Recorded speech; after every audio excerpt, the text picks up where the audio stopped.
Assalamu alaikum wa rahmatullahi wa barakatuh. Thank you so much for clicking on this video. Welcome to my YouTube channel. This is Lessons with Miss Fatma. Today we are going to do more readings. walaalayaal kusoo dhawaada casharadeena maanta akhriskii iyo tafsiirkii baan dhigaynaa insha Allah ay casharka u gudgalno.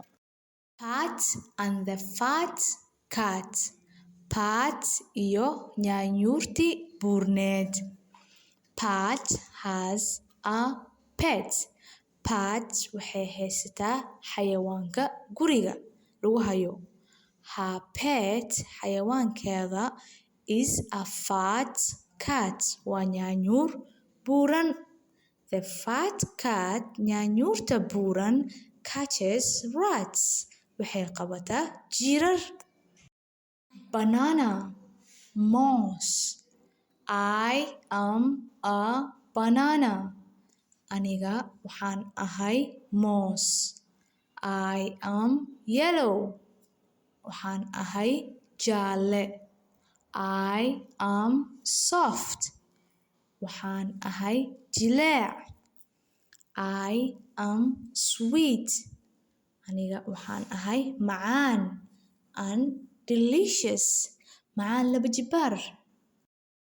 I can push a seesaw. Aniga waxaan riixi karaa seesaw. Seesaw waa bahalkaas meesha ku sawiran holifeydaas.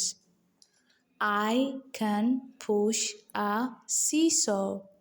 Aniga waxaan riixi karaa seesaw. I can make my bed.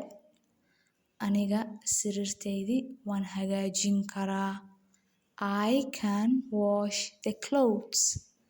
Aniga dharka waan dhaqi karaa. I have a dog. Aniga waxaan haystaa eey. I have a rabbit. Aniga waxaan haystaa bakaylo. I have a turtle. Aniga waxaan haystaa qubo.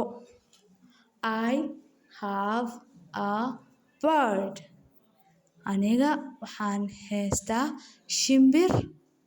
I have a cat.